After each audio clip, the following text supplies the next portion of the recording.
Bonjour à tous, je suis Kylian Marlier, votre trader formateur. Bienvenue dans cette nouvelle vidéo dans laquelle on va voir s'il est préférable d'investir dans le Bitcoin ou alors, si ce n'est pas plus rentable de trader le Bitcoin. Quand je vous parle de Bitcoin, vous voyez la rentabilité d'un côté, mais vous voyez également le risque. Effectivement, ça peut exploser à la hausse, tout comme ça pourrait exploser à la baisse. Du coup, j'ai reçu un commentaire, plutôt une question qui était super intéressante, qui me dit, du coup, qu'est-ce que je dois faire? Est-ce que je dois investir dans le Bitcoin avec un objectif de plus-value, mais vraiment à long terme, 5, 10, 15 ans? Ou alors, est-ce qu'il n'est pas plus préférable de trader le Bitcoin? Ainsi, peu importe si ça monte ou si ça baisse, je vais avoir des opportunités d'achat et de vente et du coup, je vais peut-être pouvoir faire une rentabilité supérieure. C'est une très bonne question et par contre, la réponse, elle est assez simple en fait. Pourquoi je vais vous conseiller de ne pas trader le Bitcoin? Je vous avais fait déjà des vidéos en vous disant de faire attention et de ne pas trader le Bitcoin, mais c'est vrai que je n'ai pas forcément expliqué pourquoi concrètement il ne faut pas trader le Bitcoin, mais plutôt investir dans le Bitcoin. En fait, déjà, on va avoir plusieurs facteurs qui vont poser problème. Mais le plus gros facteur, ça va être le problème de commission. Effectivement, si vous investissez, j'invente, mais vous créez un compte sur Binance maintenant, vous investissez donc sur Binance, vous achetez du Bitcoin. Vous le voyez monter un petit peu, hop, vous reprenez vos Bitcoins. Ensuite, vous en vendez, puis vous les rachetez, etc., etc. En fait, vous allez vous prendre des commissions sur l'achat, des commissions sur la revente, des commissions de maintien. Vous allez vous prendre des commissions de partout. Certes, Binance en termes de commissions, c'est pas non plus l'extrême, mais en fait, en faisant des transactions d'achat et de revente tout le long de la journée, et le long de la semaine et le long du mois, vous allez vous faire ronger votre rentabilité à cause des commissions.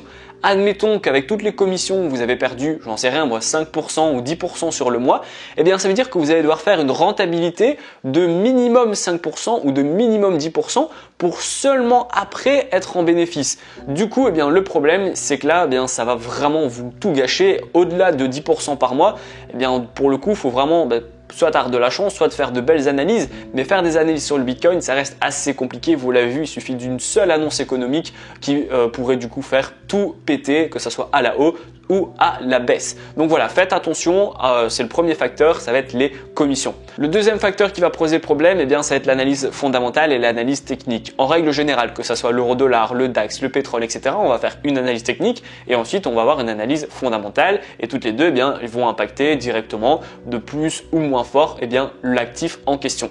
Là ici le Bitcoin, c'est très difficile d'analyser techniquement le Bitcoin. Pourquoi? Parce qu'il suffit d'une annonce, d'un tweet, d'une démission, j'en sais rien moi, ou d'un investissement pour que le Bitcoin puisse exploser à la hausse ou exploser à la baisse. C'est encore beaucoup trop nouveau le Bitcoin. Il suffit que j'invente encore une fois, mais que Jeff Bezos maintenant décide d'investir 2 milliards dans le Bitcoin avec Amazon, vous allez voir les prix exploser. Alors qu'à l'inverse, il suffit qu'Elon Musk avec Tesla retire tous ses bitcoins pour que, effectivement, on ait une prise de bénéfice et donc que les prix, diminuent. Ce que j'essaie de vous dire, c'est qu'il est impossible de prévoir d'un point de vue technique, ces mouvements. Et donc, si vous avez des difficultés à faire de l'analyse technique, vous n'allez pas, pouvoir vous reposer sur du trading. Ça va être vraiment difficile d'anticiper les prix de A à Z. Donc, je vous déconseille également pour ce facteur-ci de faire du trading sur le Bitcoin. Le troisième facteur, ça va être la psychologie et les spreads. Effectivement, vous n'allez pas avoir la même psychologie que si vous tradez sur le Bitcoin plutôt que si vous tradez sur des paires de Forex, par exemple l'euro-dollar. L'euro-dollar ne demande pas beaucoup de capital, donc en termes de marge. Une trentaine d'euros suffit si vous voulez faire du 0,01. De ce fait, vous allez pouvoir mettre plein de positions, vous allez pouvoir travailler vos lots correctement et les spreads sont relativement faibles, donc vous serez globalement rapidement en positif. Alors que le Bitcoin, c'est pas pareil. Là, pour le coup, vous allez être rapidement en positif, mais vous pouvez également être rapidement en négatif. De ce fait, votre psychologie, elle va être directement à chaque fois dans les extrêmes. Vous risquez en fait de faire une erreur qui est très fréquente chez les débutants, c'est que vous allez vendre par peur ou vous allez acheter au plus haut parce que vous pensez que c'est le meilleur moment alors que c'est pas du tout le meilleur moment. Votre psychologie, elle est dans les extrêmes et donc vous allez jamais avoir la bonne décision. Dès que vous allez voir moins 5%, vous allez couper par peur que ça dégringole. Donc ça va être votre psychologie qui va directement être impliquée. risqué. Et également, les spreads sont beaucoup plus élevés. Lorsque vous allez investir dans le Bitcoin, eh bien, vous allez devoir attendre un certain laps de temps avant d'être en positif.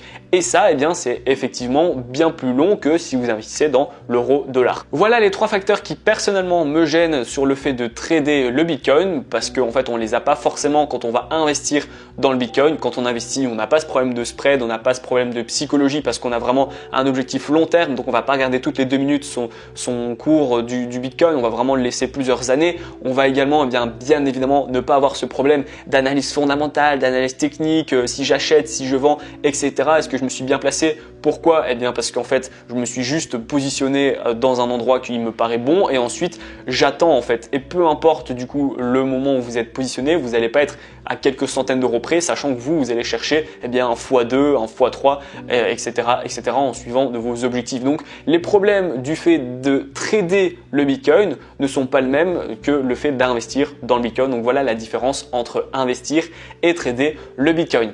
Donc voilà, dites-moi en commentaire qu'est-ce que vous en pensez. C'est pas parce que moi je vous conseille d'investir et de ne pas trader que forcément j'ai raison. Donc dites-moi en commentaire si vous avez investi dans le Bitcoin ou alors si vous avez tradé le Bitcoin. Si vous ne savez pas comment faire pour trader et que vous faites vraiment des petites vidéos comme ça mais que vous ne connaissez rien du tout, eh bien pas de panique. J'ai mis à jour à 100% ma formation offerte. C'est le premier lien dans la description. Vous allez être capable de faire vos premiers pas et vos premiers gains dans le monde du trading. Je vais vous expliquer comment faire pour vous créer un compte en trading. Je vais également vous expliquer les stratégies qui existent dans le trading. Je vais vous donner eh bien, la stratégie qui m'a permis d'obtenir mes premiers 1000 € par mois avec le trading. Je vais vous donner également des indicateurs qui vont vous aider à entrer en position et je vais vous donner un cours sur les take profits et sur les stop loss afin que vous puissiez devenir un trader qui dure dans le temps. La vidéo elle est terminée, j'espère qu'elle vous a plu. Si c'est le cas, n'hésitez pas à la liker, à la partager et surtout abonnez-vous. À bientôt!